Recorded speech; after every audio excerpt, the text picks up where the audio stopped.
Hi, everyone. Welcome back to the Unleashing Potentials podcast. So, joining me today, all the way from Texas in Houston, is Jose. Jose, welcome.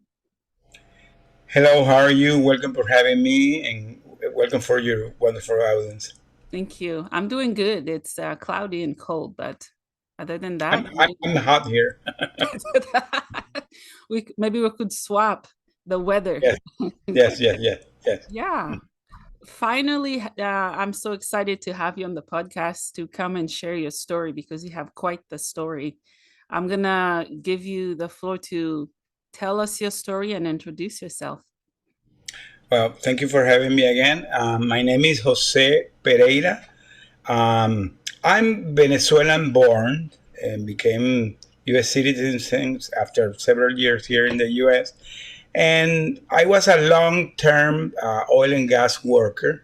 I had almost 35 years of experience in the oil and gas.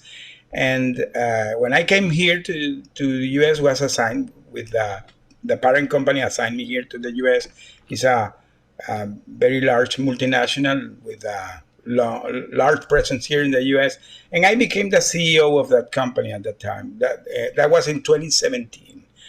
Mhm. And I was ready to get retired by that time, and because I had 35 years, and I was thinking to becoming a consultant and something like that. And well, I received a last minute call for a meeting in Caracas, Venezuela, and we didn't see nothing wrong that moment. That was November 2017, and we were prepared to go. We went to the meeting. It was a very large meeting, by the way, because it was like 1,000 people in that room. But the meeting resulted to be a settlement. It began to be a settlement, and we were get caught there by the there came some these guys with these like Robocop outfits, and they had a big name here called Dijesim. I was not aware what that was. I learned that that was the counterintelligence military police of that country. When they came to us and they put charges, they were charging us of espionage, corruption, embezzlement, treason, and a lot of other charges. And we thought that that was a mistake. We at that point we thought that really there was something wrong. There was a mistake that we could clarify. We were not aware that we were caught in something that now I'm talking loudly. That is what is the so-called hostage diplomacy, because by that time the government of the U.S. was having a lot of dispute with Venezuela. They were putting a lot of sanctions. They even have put up a oil ban of the country. Venezuela is one of the was to be one of the wealthiest countries in the oil production in the world. That's not today the case, but when all these things happened, we really didn't think that something wrong was going to happen to us because we were not politicians, you know. Mhm. So when we saw that we were caught in the middle of that situation, well, our nightmare began, and unfortunately lasted 5 years. We stayed there 5 years as hostages. So that's part of my introduction, how my story began. So, go ahead. How long were you detained in Venezuela? Well, our detention lasted 1,775 days. That barely was 5 years. 5 years. Something that we thought at that first day that was something that was wrong, that we could clarify and be 1 week after back to our home, lasted Mhm. 5 years. And let me tell you, as I told you, I was prepared to get retired. That November, this happened like 1 week before Thanksgiving. We were preparing our Thanksgiving with our family. Our kids were traveling to Houston. We were planning a family vacation in December, going to a Caribbean island with my aunt, with my mother-in-law. So I was ready to get in my vacation mode. And in December, I said, okay, I'm going to be retired in February. So nothing happened. Nothing happened. All my dreams became a nightmare. And at the end, we stayed 5 years fighting, our family fighting to get us released. It happened in October 1st last year, 2022. Oh, wow. Um, at the time when you were detained, was the U.S. government helping in any way at all? At the beginning is a complex answer because again we were trapped in the middle Okay. of the fighting of two countries, a Mhm. dispute among two countries, and we in that point the U.S. government, of course, was not aware about the importance that we at the end became. But because all these sanctions, all these, they were putting, the U.S. government were putting a lot of personal and country sanctions to Venezuela, and Mhm. also made a oil ban. So it began to be a big crisis in that country because the lack of funds and all this stuff. The Venezuelan diaspora became terrible. Almost 7 million people began to flee out of the country, starving because they were starving to death. So that situation began to put us in a worse situation because now we were like a bargain chip to obtain something because we were the only thing that was in Venezuela that they could make some pressure. The Mhm. situation can work in the next year, like 6 months after we've been there. The Venezuelan government expelled the U.S. Ambassador. So the U.S. ambassador got expelled from the country. When we learned that that guy got expelled, we thought that we really were left behind. So, as I was saying, that when this situation began, we thought that we could clarify it. We stood 10 months without communication with the exterior world. The Mhm. first 10 months, we didn't know absolutely nothing what was going on because they isolated us in a place. We had no communication with our families. We didn't know absolutely nothing that what was going on. Even we didn't know that time that it was because they took our watches and we were in a place without no windows and had that light turned on 24/7. Mhm. So and was no air condition. So literally we were like lost. We didn't know if it was day, it was night. We were really lost. So after 10 months, no, sorry. After 3 months, we had a visit of a lawyer. In 3 months, we have a 10-minute visit of a lawyer who put us at the situation on the law, from the law point of view. There was a sham trial, of course, a lot of ridiculous charges that we never recognized. We never recognized it. Never, never.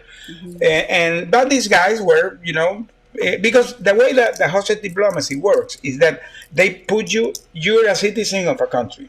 They take you, they put some charts, they do a sham trial, they convict you, and then they negotiate among you. So that's the way it works. Mhm. That's the way it works. And unfortunately, we were not aware about the situation. And today, we are aware and we're talking loudly about this. So after 10 months, we managed we had the first call with our wife, was like a 1 minute call. And she told us that she was okay. She was fighting for us. Mhm. And we learned that because we were, again, left behind because there was no ambassador, there was no point of contact, nothing. We received a visit of the UN. The UN flew there. There was a visit of the arbitrary detention commission of the UN, and these two guys, there was a French lady and a Spanish lady guy. They flew to Venezuela. They visit us in the jail, and they saw our conditions. We were really bad. We, Yeah. we, because the food was terrible, terrible food, and we couldn't eat it. I sometimes I stayed like 2 days without eating. So I lost more than 100 pounds, and other guy lost 60 pounds. The other guy all of us were starving. One of the guys that was with me, he looked like a skeleton. You can see all his bones in the chest, everything.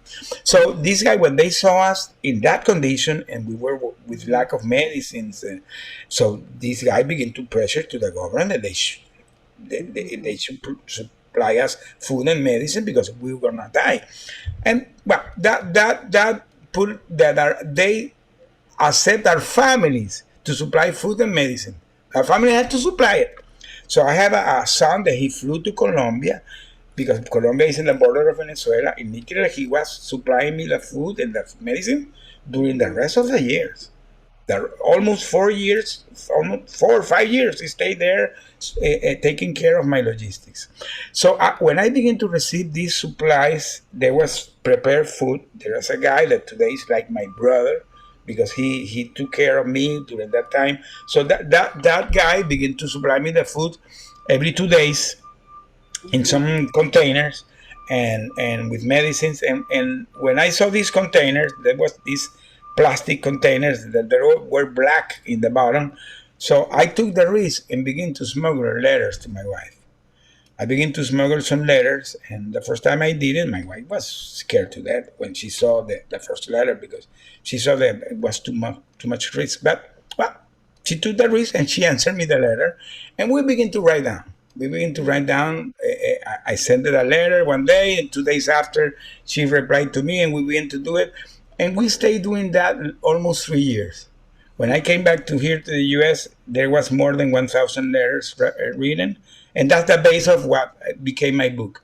So the book that today I'm finishing in editing process is is based on those letters because it's the way we were feeling every day.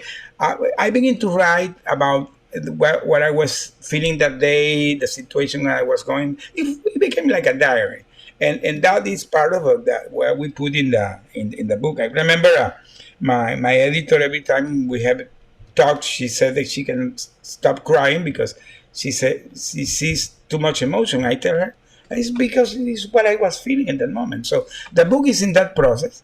Is in the editing process, and I believe that maybe in 2 or 3 months it's going to be outside there. Wow. Wow. Thank you for sharing. I can only imagine what that was like. I've never been in a situation like that to say I understand, but I sympathize, and I can tell that you're a survivor to have survived what you went through. Um, it happened in my country too. People get abducted or killed, and just the stories are horrific.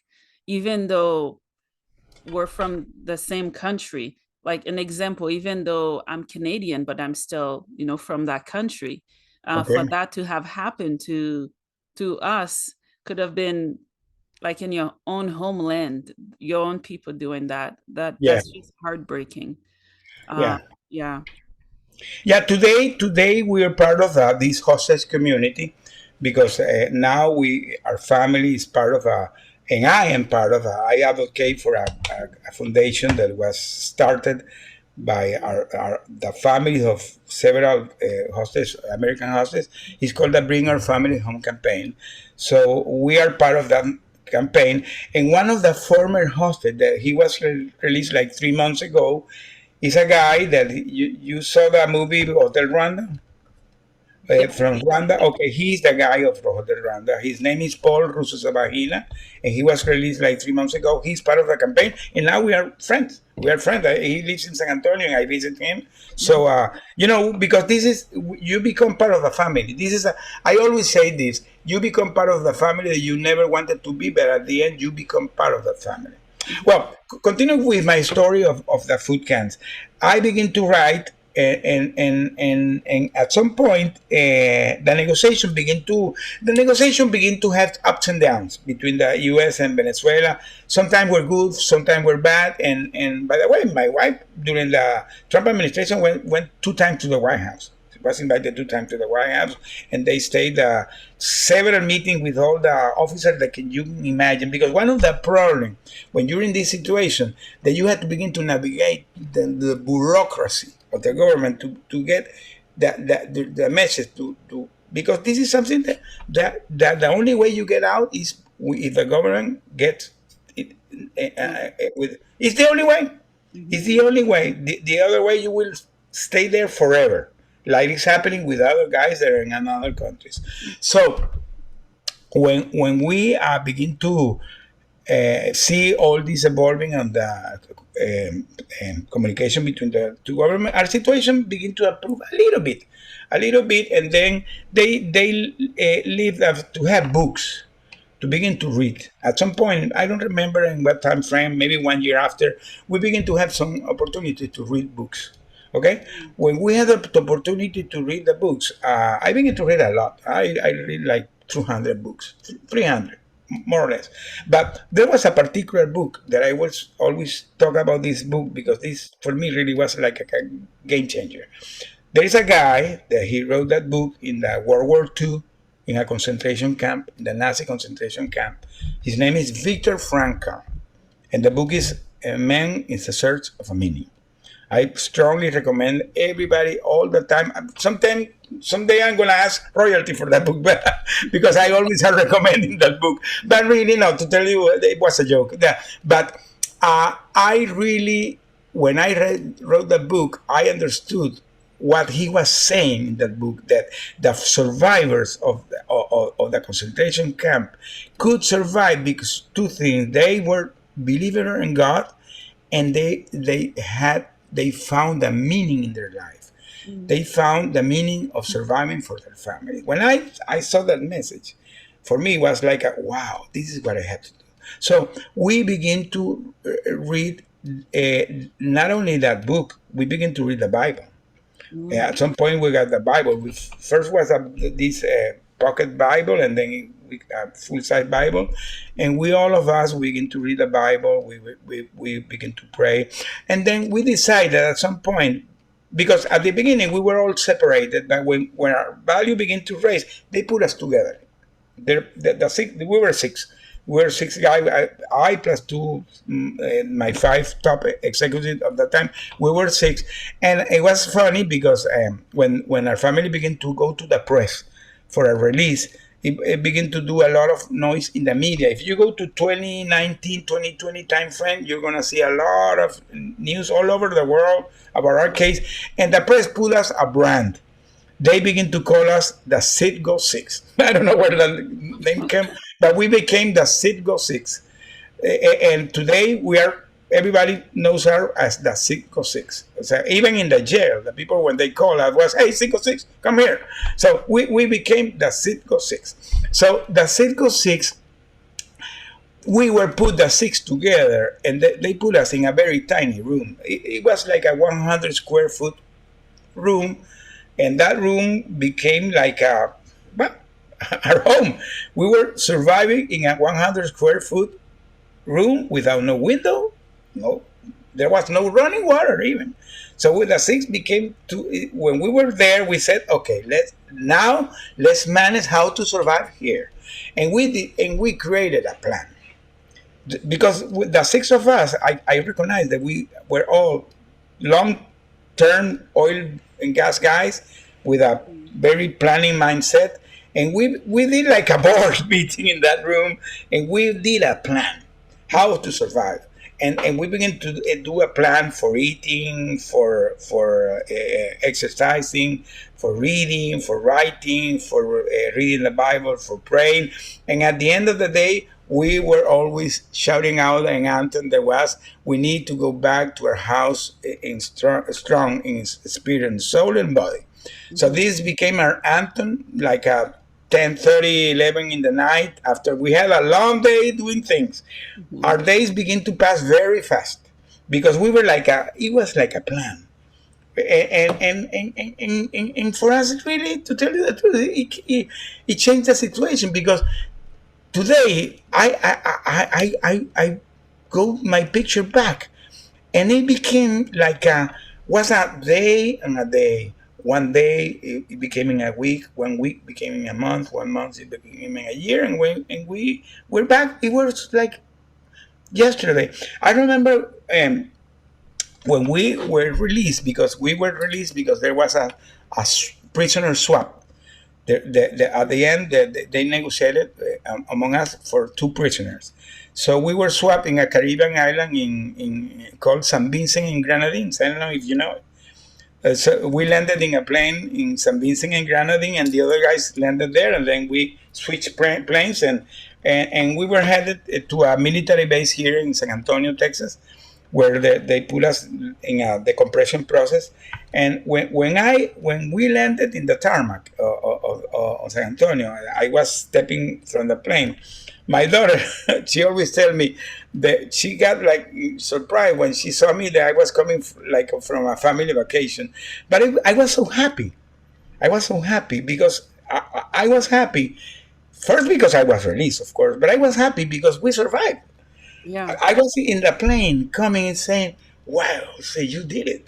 I was surprised how we did it. I was so proud what we did that we really came back in one piece. Hmm. And let me tell you, I'm not going to say this is going to be or has been easy. I always tell people, I don't want to make me wrong. We're not no Superman. No, no. We went through a lot of things after we came. By the way, one of the things they are going to do before my book, I'm going to write a small notebook about the process you go when you come back. Mm. Today, I posted in my LinkedIn account. If you go to my LinkedIn account, you're gonna see today an interview. I posted a guy that came back like 3 months ago. His name is Jeff Woodwick. He was in Niger, in Africa. He was kept during 6 years in Niger, and he came back 3 months ago. He gave his first interview today. Please see it in my LinkedIn. Well, this guy is his family is part of the campaign also, and he was a missionary guy. So what I want to say that this can happen to anybody. You can be a businessman. You can be we were in a business trip.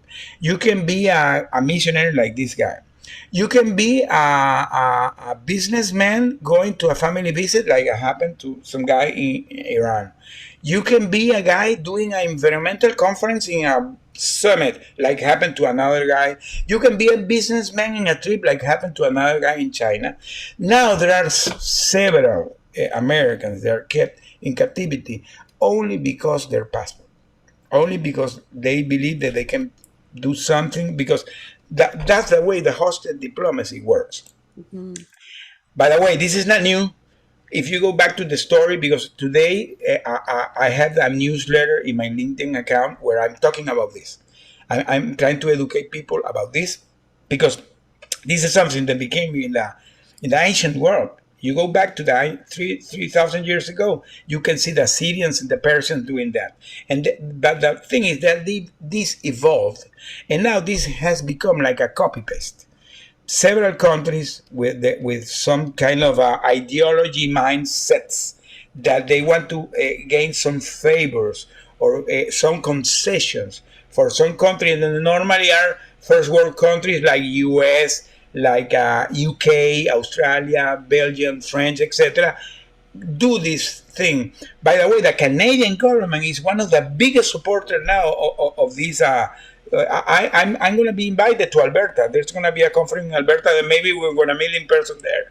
I'm going to go to Alberta to a conference, a big conference that's going to be for the hostess diplomacy. So the point with this is that you become a political pawn and a bargain chip. You don't have absolutely nothing to do with the situation. And the family goes so much in suffering. It's like a bomb that comes to the family. It's like a bomb. Hmm. It's a bomb, and gives you because when you come back, the first thing you feel lost. You don't know what you're going to do with your life. Hmm. You don't know how to manage anything. I remember trying to manage a phone. I didn't remember how to manage a phone. The Hmm. guy that did the interview that you will read in my LinkedIn today, he said that he took months trying to take back his driver license. This happened to me.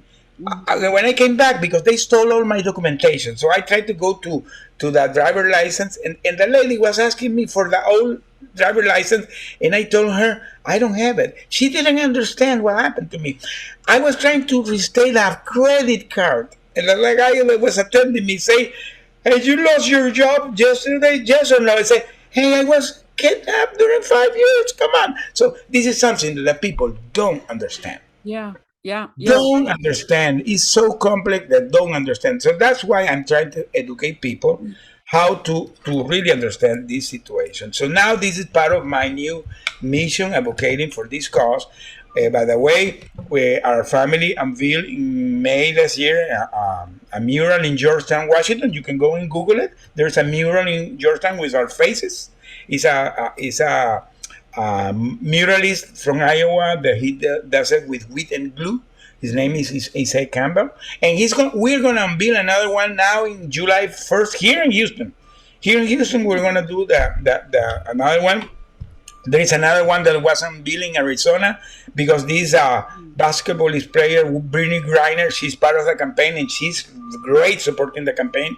Yesterday was a big game in New York, and the logo of the campaign and our chairman, that is Nila Shargi, she's a sister of a hostess in Iran. She's doing great with the campaign. So now we're supporting all the campaign because we are part of this family and we're advocating for that campaign. But I want to do more because I learned that this situation has to have a meaning, and now I'm trying to convert this in a program to help others. So I'm trying to put, I'm putting out a program that I'm called the Life Pills for a Survivor Guide to help others. I'm talking extensively on this in my LinkedIn. I have been going to the other social media, but I found that LinkedIn is a good platform because it's a very professional platform. I'm also in Facebook. Uh, but in LinkedIn, I'm posting newsletter refer to those two topics: how to help others under adversity and how to educate under the hostage diplomacy. The people educate about what Mm-hmm. that is. Yeah. Okay, so that is my two missions today in life, and I'm doing that, and I'm gonna also begin to public speak on this. I'm organizing public. I have been doing in private speak, but I'm gonna begin to do it more public, because this is something that the world has to know. People are, every time I talk about this, the people get like in shock. They don't understand. They didn't know this is really happening. And this is something that unfortunately can happen to anybody. You can be, again, in a visit Yeah. of a family, you can be in a business trip, you can be in a conference, you can be in a pool, in a vacation trip, and suddenly this can happen. Let me tell you the foundations that advocate for this cause. There is one that is called the Foley Legacy Foundation. They have an annual. I was reading yesterday. The average stay when you get hosted is 5 years. Is the average That's a documented? long time. 5 years. That means that Yeah. when you go into that situation, my friend, you can stay 5 years at least. So so that is something that really has to be taken seriously. Mm-hmm. I have been talking this loudly now. 1 month ago, there was a big event in Washington called the Hostage Week. I attended, and I was invited to talk this in the House, the Parliament, the House, and we were basically were talking about three topics. One, that this is becoming a national security threat. Mm-hmm. It's Mm-hmm. truly becoming a national security threat because you're not secure if you don't know, if the governments don't do nothing. People are not safe, can be caught in anywhere. Mm-hmm. Second, give more support to the families. Again, as I said, it's like a bomb in the middle of the family. The family get exhausted physically, psychologically, mentally, financially.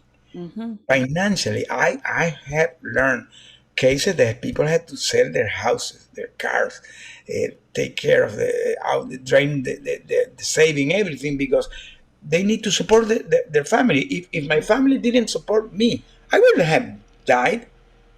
They stayed supplying me food and medicine though all these years. Mm-hmm. If they have not doing that, I would die. Period. So this is something that really is becoming really serious. And the families today, the good part that this situation has evolving a little bit better, because now is the Bigger Family Home campaign is a bigger advocacy supporting the families. This foundation, there are several foundations. There's one called the Richardson Center. He's a former governor of here in New Mexico. He has a wonderful foundation with a guy called Mickey Berman also. There is a foundation called the Foley Foundation. There is one called Hosted USA that take cares. There is one called Hosted Europe that take cares of the European guys. There is a foundation called Hosted Aid Worldwide. So there are several foundations that today take care of this hostage situation. There are wonderful journalists. They're now talking loudly about this in several news outlets, CNN, Bloomberg, AP, AFP, routers, you name it. So the situation has improved, but more has to be done.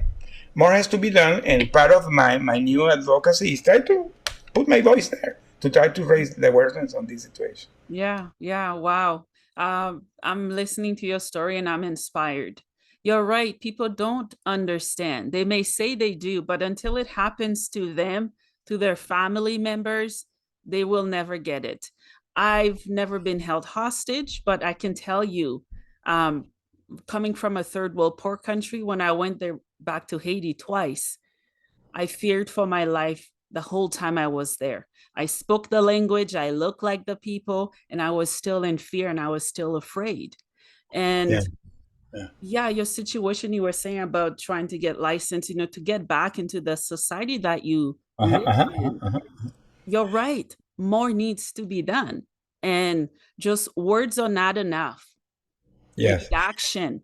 We need people to come together. It's not enough. Haiti has a long story of doing this type of thing. Yeah. By the way, there's a very famous case of some religious guys that were to kidnap. I believe it was last year. Let me tell you something, Bernadette. When I came back, like 1 month after, because the way our release came was that this is a story that in 2019 was created. The U.S. Congress passed a law called the Robert Levinson Act. The Robert Levinson Act is an act that takes care of the hostage situation because there was a guy, his name was Robert Levinson, he was abducted and disappeared in Syria. After 12 years, he was declared dead. So today, the law in honor of him has his name, and I'm honored that I know his son. By the way, when I was in the speaking in the house, David Levison was with me there. So I'm honored that I know him today. So that law tries to gives protections to the hostage and the family. And it was created an office called the Special Presidential Office for the Hostage Affair, SPIHA, Mhm, that today is the institution that take care of this situation. mhm, mhm, So every time you see somebody released here in the U.S., you will see a very tall guy called, we call him Captain America. His name is Ambassador Roger Carsten. He's the guy that he's taking care of, wonderfully taking care of all these situations. So Roger began to fly to Venezuela 1 year before we got released. So the first time we saw him was in December 2021. So when we learned that he was there talking among us with all that Venezuelan official, we really said, okay, now we're going to be gone. We didn't know when, but we knew we were going to be gone. mhm, He went 3 months after, and he could take one of us. One of us. He took one. So we left five. mhm, 3 months after, that was in March 2022. In May, he came back. He came with hands empty, but he said that he was closer. It came October 1st, and that day we were released. When I came back, as I said, I stayed in this military base in San Antonio. I stayed 10 days. So I came back here to my house like October 11, 2022. I had 10 days in mhm, San Antonio. The first day I came here, I called the guy that was released in March to say, hey, mhm, we're back. We had more than 1 hour talking. But when we finished the conversation, he told me this. He keep here. He said, Jose, only you and I can understand what we went through. mhm, Even if we try to explain to our families, to others, even if you try to do as much as graphic as possible, only you and I can understand what we went through. mhm, mhm. You're right. And Yeah. it's like that. It's Mhm. like that. Wow. Unfortunately, it's like that. Yeah. Yeah. Yeah. Yeah.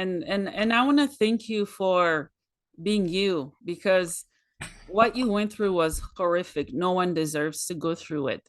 In spite of what you went through, you still find the courage, the strength, and the resilience to help those, to educate people who's never been through it, and to help families and victims and survivors. That is true strength. And that's what I see in your story. And that's what I see in so many people who survive those situations. You've turned your pain, your trauma into purpose. And that's worth living for.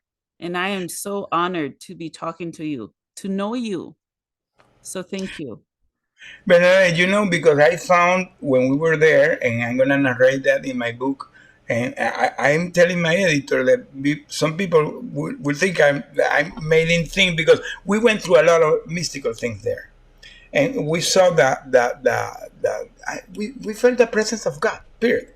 So it was like a touch of God, and when you have that, and you begin to process your healing, and you truly understand that it is God that wants you to do this, it becomes like a mission. Mm-hmm, mm-hmm. It becomes like a call that you have to do it. If you don't do it, He's pushing you to do it. Yeah. I told my wife when I came back from the hostel week in Washington, I told her that I felt like God was like pushing me to do this. And I now knowing wonderful people that are doing wonderful things and are becoming part of that community. Mm-hmm. Yeah, I'm creating a very wonderful community in LinkedIn and in Facebook. People that truly believe in what I'm doing, and I'm honored on that. And well, I'm gonna keep doing it. Yeah, yeah. Because what you're doing has purpose, it has meaning. And you've been through it, so you know exactly what you're talking about. And you can teach people and guide them because especially after coming back, Yes. there probably were so many triggers. And how did you cope? Did you see therapists? And I can only imagine. Yeah. Through these institutions, this foundation, they found me support with therapists, with psychologists. Even I stayed 1 week in a very famous trauma center here in the U.S., one of the biggest trauma center. By the way, the director of the trauma center today, we are friends. We became friends because he you because I try to understand our process, and now I'm more aware about the process, the way why that happened to us, how we handle it, because we did a lot of things with common sense. And Mhm. I'm telling the people, hey, I'm not a guru. I'm not a guy that knows everything and magically. No. I'm a survivor. Mm. I'm a regular guy that in his previous life had some management expertise that some way put it in the way to handle the process. And because of that, I began to understand the process. And that's why I put a program. The program that I have called the Life Pill for a Survivor Guide is based on that. Is the way we manage to do it, and we truly believe that if somebody in a comprehensive way goes through this process, you can survive any situation in life. Mhm. Because again, in the life, you have always two choices. You can always have the choice to go in the direction that you're a victim, that you will never survive, and then you're gonna go in the bottom of a hole. Or Mhm. you can go in the other way, that you decide to overcome your situation and Mhm. survive, succeed, and be successful. That's my case. That's Mhm. my case. I have been a guy always with a very positive mindset. I Mhm. remember yesterday I received a call of a friend that I have like 50 years without hearing him. He called me yesterday for the Father's Day, and he was telling me, Jose, but was always a very positive guy. So the people that know me from ever know that I have been always a very positive guy. If I was positive, today I double positive. So because after this, I Mhm. learned that anything in the life you can survive. Yeah. Anything, Yeah. anything, Yeah. anything, Mhm. anything. And this is my message to the people. You can survive, even the people that are hearing me. If you think that you are going through any situation that you think that you will not go through it because you think that anything came to you, my friend, you can do it. I'm a proof of that. Mhm. Yes, you are. And a story, a funny, it's not funny, but a story. My sister went back in Haiti in 2020. All right. Everything was going great. But on the way back, there were riots, tear gassed, and shootings, lots of people burning an airplane and cars, and she hadn't gone back. That was her first time going back in, I don't know, over 10 years. And I being in jail, I read the book. There is a Chilean lady called Isabel Lerner, mhm, Isabel Allende. mhm. Well, Isabel Allende wrote a book called the name is An Island Under the Sea. It's Mhm. the story of Haiti. It is the story of Haiti. You have to read Yeah, it. yeah, You have to it's read that book, terrible. please. Is the story of, I always wonder why Haiti has gone through so many things in their life. I wrote a book. I encourage you to read it. Yeah, The Island Under the Sea is the story of Haiti. Why Haiti has gone through so many things in the life. You have to yeah, read that book. yeah, Isabel Allende is the name of that yeah. Chilean lady. Yeah. Haiti has gone through so much. Yeah, I know. So many earthquakes. It's just every year, every decade, there's just something happening. I remember when there was an earthquake in 2010. I was in the hospital. My daughter was born, and it was just terrible. There was a time I was in the news in Calgary. I didn't know if my family was alive. Were they buried under concrete? I know the case because when the company that I used to be the CEO, we did two times support for Haiti. When one was one of the hurricanes, and one was one of the earthquakes. We supplied like 10,000 tents, and we put like a Salvation Air army there. So we're very familiar with Haiti. Yeah, I know yeah, very well the Haiti case. yeah. But again, the point is that even that you go through dramatic situation in life, it can be anything, Of like course. situation of Haiti or like the one that Venezuela is Mhm. having. It's terrible. 7 million people have left the country. Are all over the world. By the way, in Canada, there are a lot of Venezuelans right now. Here in the U.S., is in Imagine, in Europe, and Mm. the people sometimes believe that okay, I cannot make it. You can make it, my friend. You can Mhm. make it. My message is you really can make it. I'm Mhm. not gonna say it's easy. It's a process because I'm still in the healing process. It's not easy. It's Yeah. not easy. I come back to a world that has changed 5 years. You come like in a travel time machine. You're in a vessel, and then they release you, and you come to the open world, and Mhm. it's a world that you're learning to know.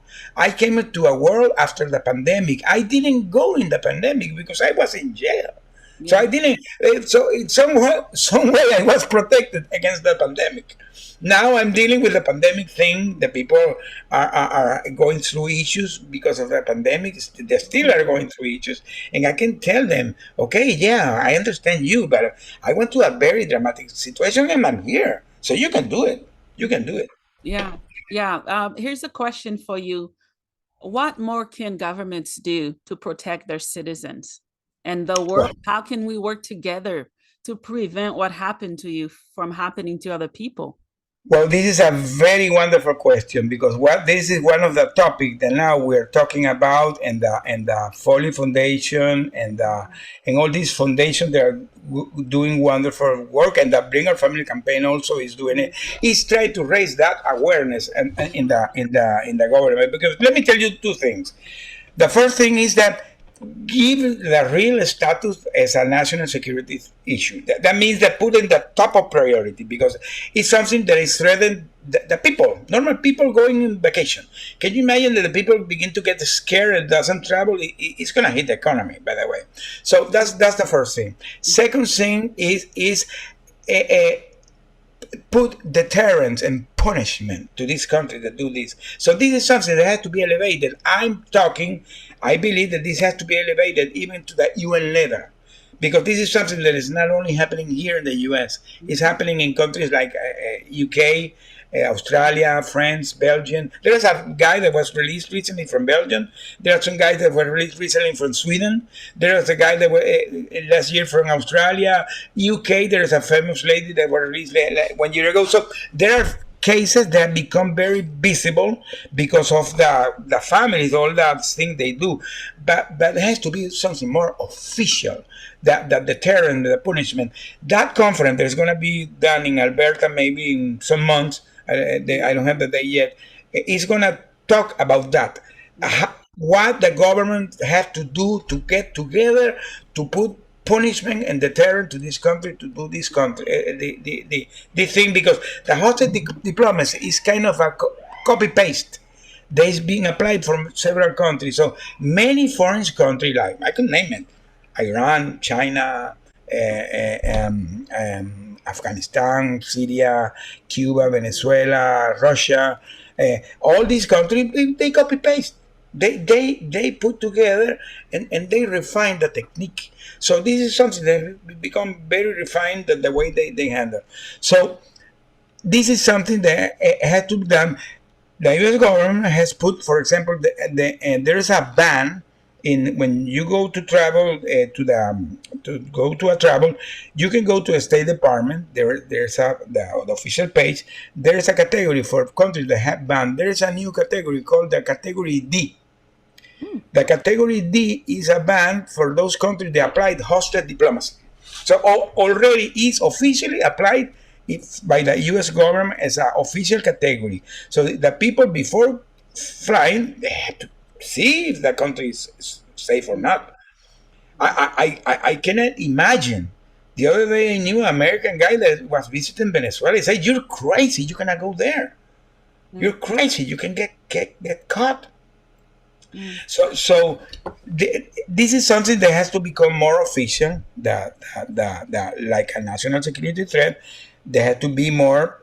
And another thing, there has to be put beside the politics behind this, and have the moral courage to do the right thing. Because one of the problems that happen with this is that you get caught in the middle of the policy to country, but you get caught in the middle of the policy in your country.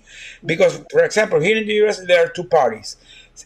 One party is blaming the other, and you're in the middle. And then, if they're going to do something to bring you back, they see it like a concession. They see you weak. They begin to complain to the government. This is human beings, normal people that deserve to come back to their families. So do the right thing and bring the people back. That's it. Yeah. So this is something that has to be considered. The national security risk issue that put beside the politics and do more for the families. If they have to be more visible. Yeah. Yeah, the family. Yeah, that's one thing I want to focus on next, because even though the families are not physically held hostage, but it could destroy their life physically, financially, mentally. What are the resources that they put in place to help the family? Let me correct you something. It's not that they could destroy. It destroyed. Oh, it does. Yeah, It's affirmative. yeah, It yeah. destroyed. Let me tell you, when you're in this situation, your family put their life in pause. I can tell you, my family tell me today that, for example, if my wife was invited with a friend to go to a movie, she didn't go. If my kids wanted to go to a party, they didn't go. If my daughter wanted to go to a dinner, she didn't go. So even their kid, they are married, they begin to have problems with their couples because they don't understand all the effort they put.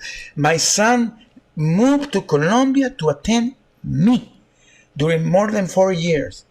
He was taking care of me during 4 years. Can you imagine? And he has two kids and a wife. Yeah. So putting his life in pause because this is something that is terrible, and the financial of the family goes bad because they do whatever has to be done to take care of you. And because in the beginning they don't know how to navigate this, unfortunately come lawyers and stuff and begin to take the money off. So it's terrible. Today the situation is a little bit better because again these foundations and Bring Our Family Home campaign that do advocacy. So anybody that is going through this unfortunate situation, they can go to this organization that can help them. Now the situation is better. When this happened to us in 2017, our family was lost. They didn't know what to do. They were like blind, doing whatever Mhm. could be done. Yeah, yeah. Did you felt that your family's voice was heard when they were At, seeking for at help? the end, yes, because in 2019, because being 1 year there, the first year, the instruction their family, because they were already in contact with the government, but the instruction they were receiving from the government, they keep silent because we're going to try to handle things behind the scene. Wrong. You have to go and speak. So our families decided to go to speak like 1 year after. So they begin to go to the press in 1 year after, and the press was really supportive. Hmm. But really, and today is more and more and more supported. There are some journalists that really are very immersed and very advocating on this. I don't want to mention none of them because maybe I forget some name and they're gonna be. So, but now there are a lot of journalists that I know them. They know them because they have been in contact with their family and anything related to this hostage situation. They are always, you can always call him or them, and they will be always pushing. So the situation has evolved for positively. I'm not gonna say it, but more has to be done. Yes, yes, you're right. You were talking about journalists. I notice I don't watch the news often, but it's always also international journalists that gets abducted while they're trying to bring out a story. Even though they're legal in the country, they have their paperwork. Mhm. Somehow they always get abducted. What are your thoughts on that? Because again, this is part of the hostage diplomacy. They don't care. The problem that we have with diplomacy is they don't care who are you, what is your situation. Of course, normally they try to target high profile people. So the journalists always are a very high profile because their condition. There's a guy that recently has been kept in Russia even. He's from, I think he's Washington Post, I believe. Sorry if I'm wrong. I think he's Washington Post journalist. Well, and there's a guy that is a Washington Post journalist that is a former Iran hostage. He's a big advocate of the hostage community. So the journalist, well, the Foley Foundation, the name of the Foley Foundation comes from James Foley. James Foley was the son of Miss Diane Foley, the creator of the foundation. He was abducted by ISIS. He was decapitated in public some years ago, Mm. and she transcended her ordeal and created a foundation that today, in honor of him, has his name. That's why it's James Foley Legacy Foundation. It's his legacy. Mhm, mhm. So yeah, the journalists are unfortunately are the first line of row of the battlefield because the problem with this is that you now are be kept in not in the battlefield, you kept in as a hostage. So it's a very complex situation. Yeah, it is. Tell me more how your work helped bring back Brittney Griner. Is I don't know if I pronounce it right, but it was always Well, mentioned. yeah, was part. Yeah, not gonna say me. I'm gonna talk about the campaign. Yeah, it hurt. It helped because when it happened, we created that mural in Washington. Her face began to be put it there, and because all these families, because when the campaign was created, the decision was everybody was rowing in the same direction. So there were several families with several hosted families in Iran, in China, in Russia, in Venezuela, etc. Every time somebody was interviewed in the press, was talking among the others. So it became like a force, like a force, like a force, like a force. And then, of course, she had some visibility, and then the press began to give much more visibility to her. And yeah, that helped. Of course, that was part of it. Not only for her, for the other guys. For Mhm. the other guy, and I believe that today they are because today I'm very involved with this situation, and I know a lot of initiatives that are going now there. So we hope that very soon we're gonna be seeing another releases. We Mhm. hope because there are a lot of effort today. The situation has evolved for positive. That there are much more awareness in the government about this being like a real top issue. Mhm. That's part of the contribution of the hostage situation has done to them. The way our families and us and everybody that's talking loudly is contributing to that. Yeah. Mhm.